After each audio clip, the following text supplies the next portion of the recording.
बिस्मिल्लाहिर्रहमानिर्रहीम। अस्सलाम वालेकुम डियर स्टूडेंट्स। तो आज हम अपना क्लास 12 का बायो का हम चैप्टर नंबर 16 स्टार्ट करने जा रहे हैं, which is sports and movements. ठीक है, सो आज हमारा जो टॉपिक है वो फर्स्ट टॉपिक है, जिसके अंदर हम कॉन्सेप्ट और जो नीड है एनिमल्स और प्लांट्स के उनको हम स्टडी करेंगे।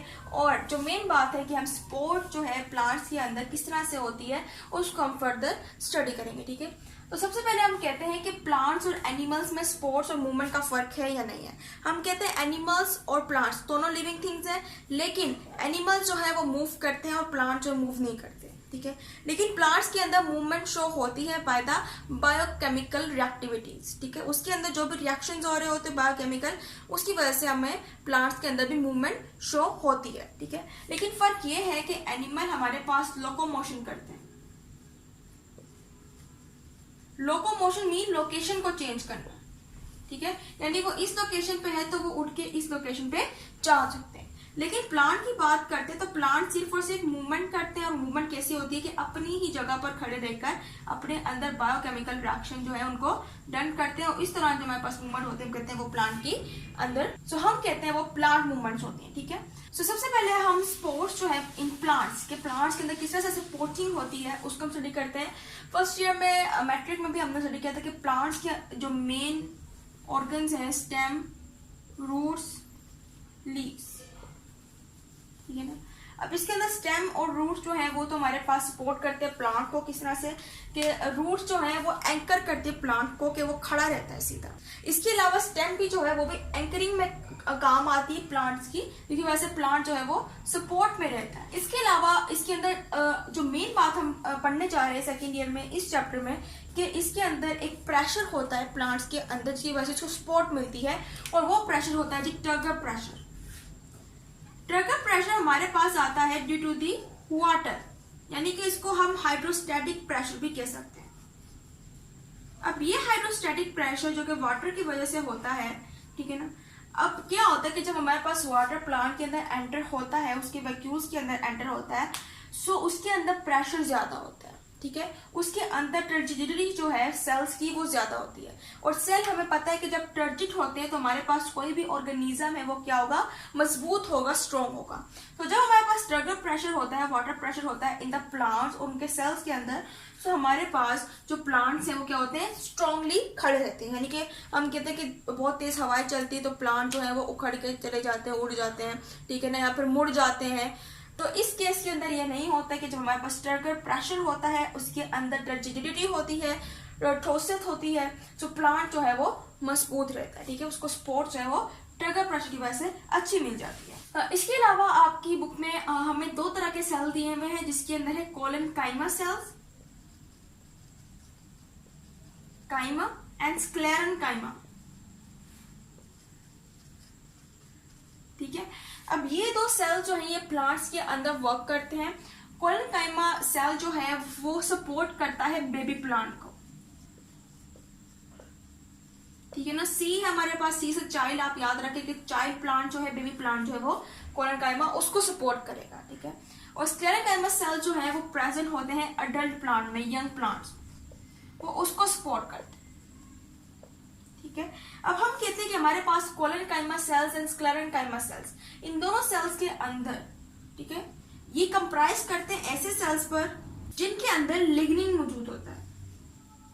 ठीक है, यानी कि हम इनके सेल्स को लिग्निफाइड सेल्स भी कह सकते हैं कि इनका जो सेल है वो फिल्ड हुआ होता है, भरा हुआ होता है विद द लिग्निन। अब लिग्निन हमारे पास एक ऐसा मटेरियल है जिसकी वजह से हमारा जो प्लांट है वो उसको सपोर्ट मिलती है। ठीक है, हम कहते हैं कि अगर हमारे पास जो प्लांट्स हैं उनके सेल्स के अंदर लिग्निन मौजूद नहीं है, सो वो टर्जिडिटी भी सही से शो नहीं कर पाते हैं और प्लांट जो है वो इजिली से बेंड हो जाता है। ठीक है, यानी कि उसको इजिली बेंड हो जाता है, अगर हवा तेज चलेगी उसमें भी बेंड हो जाएगा, फिर उखड़ के नीचे गिर जाएगा। ठीक है, सो लिग्निन जो है वो हमारे लिए एक मेन कंपोनेंट है for the supporting of plant. ठीक है, हाँ, इसके अलावा जब हम मस्कुलर बंडल्स की बात करते हैं, मस्कुलर बंडल जिसके अंदर हमारे पास जाइलम मौजूद होता है, ठीक है ना, जाइलम जो कि हमारे पास वाटर कंडक्ट करता है in the plants. So muscular bundle जिसके अंदर जाइलम मौजूद होता है, सो ये मस्कुलर बंडल्स हमारे पास होते हैं टफ। ठीक है, अब इनके टफ होने की वजह से हमारे पास जो जाइलम है इसके अंदर जो वर्क कर रहा होता है, सो वो भी क्या करता है, सपोर्ट में रहता है। क्या सो वास्कुलर बंडल्स की वजह से भी हमारे पास जो प्लांट है वो सपोर्ट में रहते हैं। इसके अलावा ये होते हैं जी इन इलास्टिक, जिसको हम इनएक्सटेंसिबल भी कहते हैं, यानी कि इनके अंदर इलास्टिसिटी मौजूद नहीं होती है, वो ज़्यादा सख्त होते हैं और इनकी स्ट्रेंथ जो होती है वो बहुत ज़्यादा होती है। ठीक है, जिसकी वजह से जाइलम जो अंदर प्रॉपर्ली वर्क कर पाता है। और अगर वास्कुलर बंडल जो है उनकी बेंडिंग हो जाती है, और फॉर एग्जांपल अगर हमारे पास हम कहते हैं कि विंड बहुत तेज चल रही है या फिर इसके ऊपर कोई स्ट्रेस आया है, फोर्स लगी है, तो हमारे पास जो वास्कुलर बंडल्स अगर डिफेक्ट हो जाते हैं तो जाइलम भी प्रॉपर्ली वर्क नहीं कर पाते, इसी वजह से प्लांट जो है उसकी डेथ हो सकती है। ठीक है, सो वास्कुलर बंडल का टफ होना और इन इलास्टिक होना बहुत ज्यादा जरूरी होता है। ठीक है, इसके अलावा जब हम किसी भी ट्री को कट करते हैं, ठीक है ना, तो हमने देखा है कि जो कसाई होते हैं उनके पास एक तरफ तो ट्री का एक हिस्सा होता है, उसके ऊपर वो गोश्त काटते हैं। तो आपने उसको गौर से देखा होगा कि उसके अंदर किस तरह से रिंग्स बनी होती है। कि फॉर एग्जाम्पल ये हमारे पास ट्री का हिस्सा है तो उसके अंदर रिंग्स बनी होती है मुख्तलिफ कलर की, और जो बीच वाली होती है वो ब्लैक कलर की होती है। ठीक है, अब ये वाली हमने जो ब्लैक, ये हमारे पास होती है ब्लैकवुड। ठीक है, जहां पर हमारे पास फंक्शनिंग जो है नहीं होती, यहाँ पर हम कहते हैं कि सारा का सारा वेस्ट मटेरियल जो है वो प्लांट्स का जमा होता है, सारा का सारा टॉक्सिक मटेरियल। सो ये हमारे पास ब्लैकवुड होती है बीच में, इसके अलावा जो इर्द गिर्द जो है वो रिंग्स बने होते हैं। ठीक है, अब ये रिंग्स किस लिए होते हैं, ये भी सपोर्ट करने के लिए होते हैं प्लांट्स को। ठीक है, यानी जितनी ज्यादा रिंग्स होती है प्लांट्स भी उतना ही सपोर्ट करता है। ठीक है, लेकिन आहिस्ता आहिस्ता जब इसकी एज ज्यादा होती रहती है तो ये रिंग्स जो है खुद ब खुद खत्म होने लग जाते हैं। ठीक है, लेकिन जब ये जवान होता है, ये अडल्ट होता है, तो इसके अंदर बहुत सारे रिंग्स होते हैं, इसकी वजह से प्लांट जो है वो ज्यादा स्ट्रॉन्ग रहता है। फॉर एग्जाम्पल हम सनफ्लावर की बात करते हैं, सनफ्लावर के अंदर भी जो वास्कुलर बंडल्स हैं, ठीक है, जिसके अंदर जाइलम वर्क कर रहा है, जो कि ज्यादातर स्टेम में मौजूद होते हैं। सो ये वास्कुलर बंडल्स होते हैं, इसके अंदर भी बहुत स्ट्रॉन्ग होते हैं, टफ होते हैं, इलास्टिक होते हैं, जिसकी वजह से सनफ्लावर जो इसको सपोर्ट मिलता है। अब ये सपोर्ट क्यों मिलता है, क्योंकि हमारे पास इस केस में वास्कुलर बंडल्स के अंदर स्क्लेरेनकाइमा सेल्स जो होते हैं, मस्ट सेल्स, जिसको हम फाइबर्स हमारे पास। ठीक है, सो इस केस में हमारे पास वास्कुलर बंडल्स के अंदर स्क्लेरेनकाइमा फाइबर जो है वो एडिशनल अमाउंट में मौजूद होते हैं। अब इनकी एडिशन की वजह से वास्कुलर बंडल जो बंडल्स हैं उनको बहुत ज्यादा रिजिडिटी मिल जाती है, बहुत ज्यादा टफनेस मिल जाती है, इसकी वजह से सनफ्लावर जो इसको भी सपोर्ट मिलती है कि जब भी कोई विंड चलती है, बहुत ज्यादा तेज हवाएं चलती है, स्ट्रेस लगता है, सो तब भी हमारा फ्लावर जो है वो सेव रहता है। ठीक है, लेकिन हम कहते हैं कि हमारे पास अगर ट्रिगर प्रेशर जो है वो खत्म हो गया, ट्रिगर प्रेशर हमारे पास था हाइड्रोस्टैटिक प्रेशर, वाटर प्रेशर, जो कि वाटर की वजह से प्रोड्यूस हुआ था। अगर ट्रिगर प्रेशर खत्म हो जाता है तो रिजिडिटी जो है वो भी खत्म हो जाती है और प्लांट जो है वो उसको सपोर्ट नहीं मिल पाती। ठीक है, इसलिए अगर कभी कभार ऑस्मोसिस हो जाती है, ठीक है, इस केस में हमारे पास वाटर जो है वो बाहर निकलता है। ठीक है ना, वाटर जो है उसका लॉस हो जाता है। सो एक्सऑस्मोसिस के केस में हमारे पास वाटर जो है उसका लॉस होता है और उस लॉस की वजह से हमारे पास जो रिजिडिटी है, जो ट्रिगर प्रेशर है वो खत्म हो जाता है, इसकी वजह से प्लांट उसको सपोर्ट सही से नहीं मिल पाता। इसके अलावा हमने बात करी थी टोनोप्लास्ट। टोनोप्लास्ट हमारे पास एक तरह का मेम्ब्रेन है। ठीक है, ये हमारे पास मेम्ब्रेन होता है जो कि एक वैक्यूल के इर्द गिर्द मौजूद होता है। ठीक है ना, जिसको हम कहते हैं कि हमारे पास जो वैक्यूल है उसके इर्द गिर्द जो फ्लूइड है वो हमारे पास क्या होता है, टोनोप्लास्ट होता है। ठीक है, अब ये टोनोप्लास्ट जो है हमारे पास, ये भी प्लांट के अंदर सपोर्टिंग वर्क करता है। किस तरह कि हमारे पास वैक्यूल के अंदर जो है वो लोअर कंसेंट्रेशन होती है।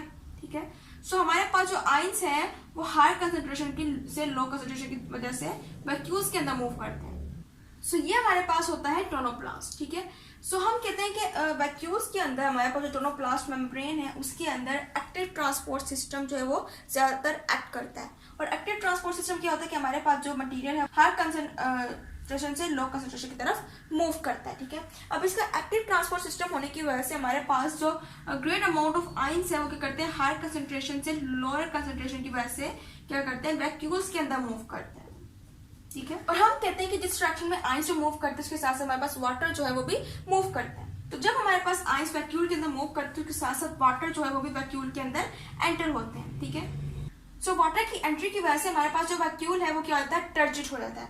मीन्स कि अगर प्रेशर होता है, वाटर प्रेशर होता है, इसकी वजह से वैक्यूल जो है वो टर्जिट हो जाता है और हमारे पास प्लांट जो है उसको सही से सपोर्ट मिल पाता है ड्रग का प्रेशर। सो हमने ये नोट किया कि प्लांट के अंदर सपोर्ट के अंदर जो मेन वर्क कर रहा है वो है हमारे पास ड्रग प्रेशर, यानी कि पानी की जरूरत बहुत ज्यादा होती है इसको सपोर्ट करने के लिए। क्योंकि हमने देखा कि अगर हम प्लांट को पानी नहीं देते हैं तो क्या करता है, बेंड हो जाता है, मुरझा जाता है, क्योंकि उसके अंदर वो ठोसनेस जो है वो नहीं रहती है। ठीक है ना।